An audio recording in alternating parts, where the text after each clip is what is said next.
Hello everyone, it's me, Maya, and today we will be recapping the 71st Annual Tony Awards. I just finished watching my recap from last year and I got into it. That turned into a discussion video for me because it was right after finding out about the Orlando shooting. So this year, the Tony still has a very special place in my heart. Thank God we don't have anything super wrong going on in the world besides our president, of course, but we're grinning and bearing it with that one. But this year I wanted to keep up the tradition and recap the Tonys again because it's such I said it last year, like, no matter what's going on, the Tony Awards is such a consolation. It's such a inclusive community. It's such a place of songs and music and laughing and fun, and this year was no different. This year, Kevin Spacey hosted, and I still have a soft spot for James Corden just because I love him so much, and I've always loved him. But I did appreciate how Kevin Spacey made the Tony Awards his own, where he was not trying to host like anyone else. He hosted the way he wanted to host. So his opening number was basically about him talking about how he wasn't the first choice for the host and how he's kind of feeling some type of way and he's trying to figure out, okay, how do I host? What should I do? Should I mimic previous hosts or should I just make it my own? And he kind of realized that he needed to make it his own.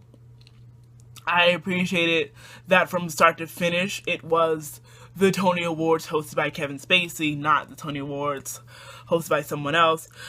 Kevin did a lot of impressions of some of his characters, like Johnny Carson, Bill Clinton, his character from House of Cards called Frank Underwood.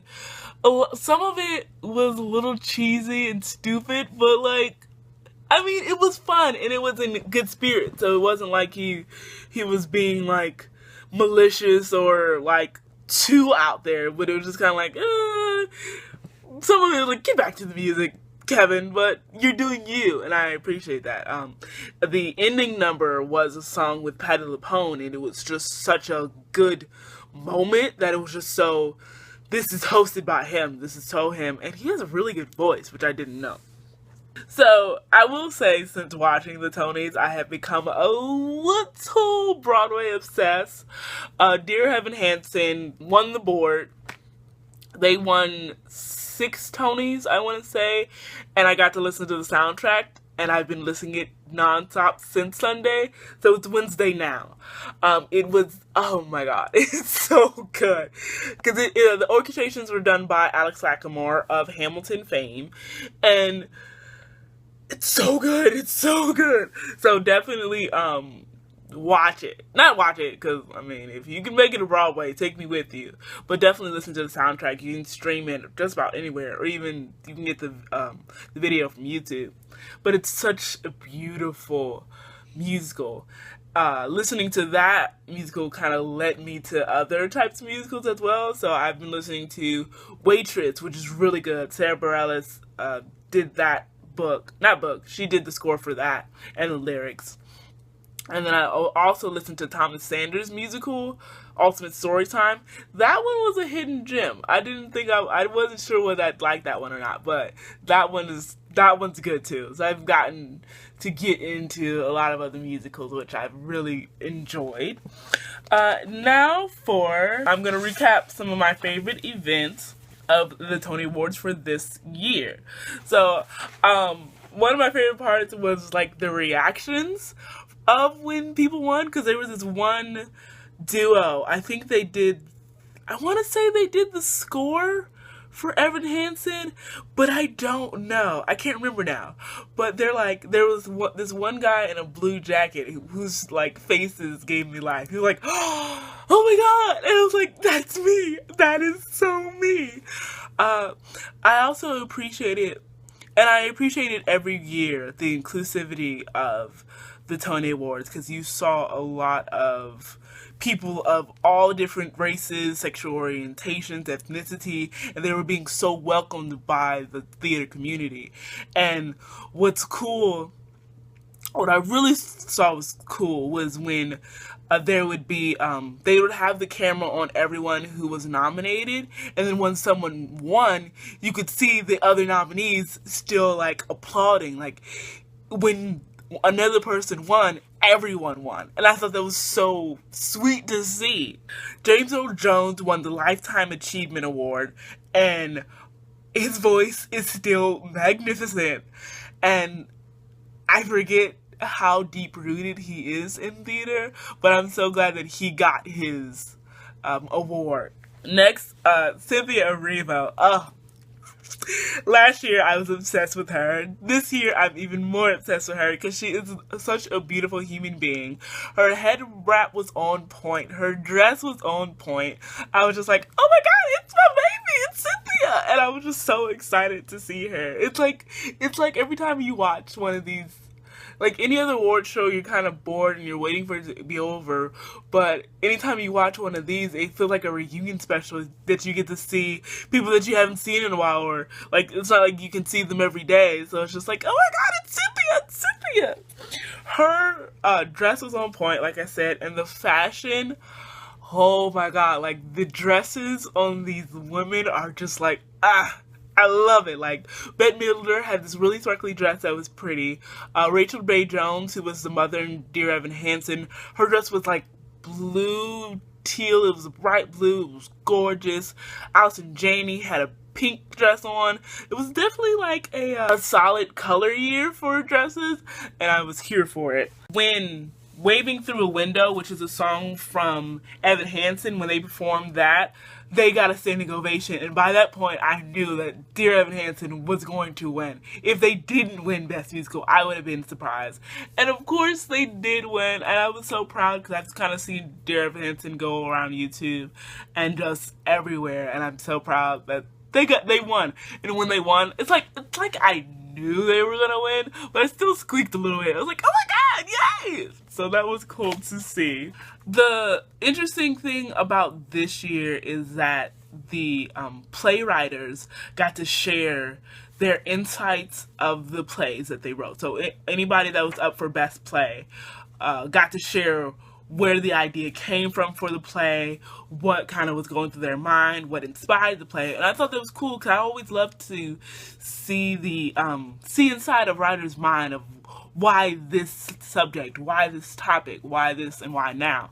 And I thought a lot of what they shared was like, that's pretty interesting, and it kind of added to the ebbs and flows of the show. The Radio City Rockettes performed for the first time in 13 years at the Tonys, and Cynthia Erivo and Leslie Odom Jr. sang New York, New York, and when I tell you I freaked out, I couldn't stand it. It was just so beautiful.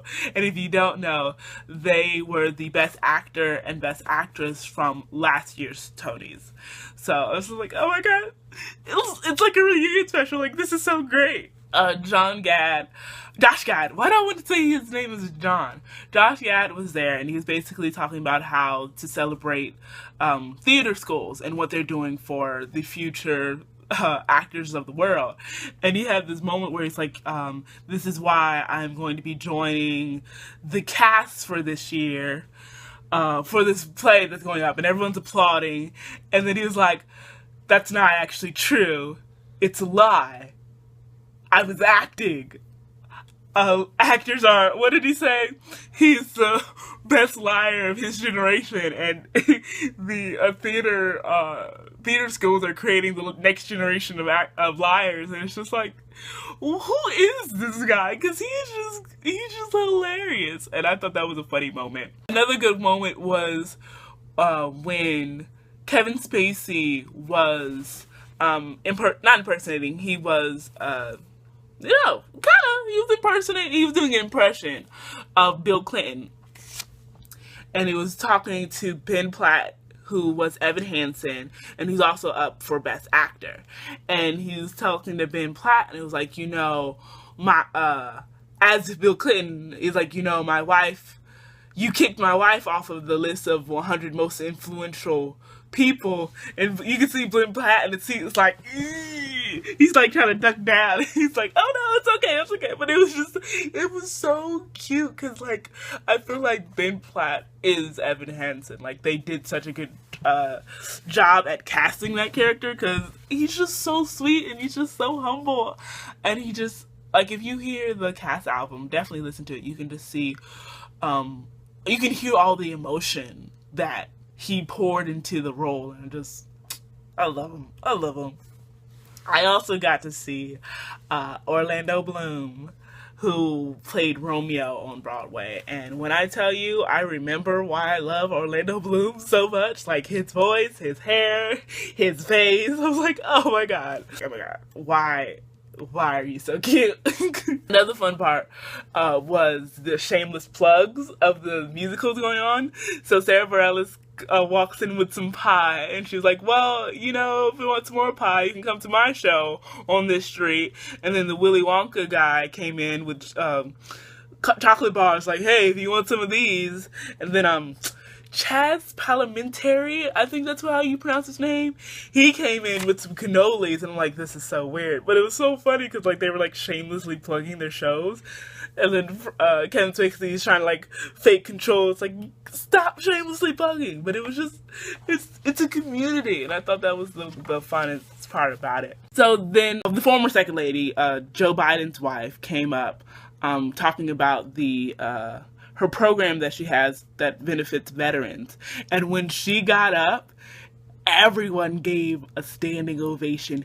It was like the best standing ovation of the night. Like, out of every show that went up, she got the best standing ovation. It was so cool that there are people that, like, you know what? I don't care what happens. You are still in office. You are still ours. We are not letting you go because you will not leave us with that man. And I thought that was fun. Stephen Colbert went up, and I love him. He tagged Trump so bad, and it was just so great, and I loved it. You gotta watch that video. I think there was a clip of it in the trending on YouTube. Definitely watch it because he tagged him so hard. It was so funny. Mark Hamill was up next as my favorite event, and he did the In Memoriam. And the In Memoriam gets me every year because he was talking about how we lost a lot of princes this year, and princesses referring to Leia from the Star Wars movies, or Carrie Fisher. And we also lost Carrie Fisher's mom, and there's so many actors and actresses, and it's such a beautiful moment, and that kind of speaks to the community as well, that even if you leave us, even if you're gone, we will still remember you. Oh man, that's so beautiful, that you never stop being a part of our community. You never stop being a part of us. You're always there. Oak was part of the group. Okierte Onadawan, I want to say? That's not how you say his name. Oak from Hamilton was in here. And what was the song they sung was How Do I Say Goodbye? So it definitely got a tear.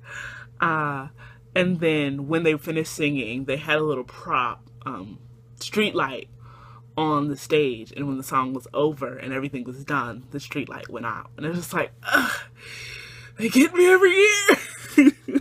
So finally, Lin-Manuel Miranda presented Best Musical, and it was Dear Evan Hansen. And I knew Lin-Manuel was coming. I was like, when is he coming? Where is he at?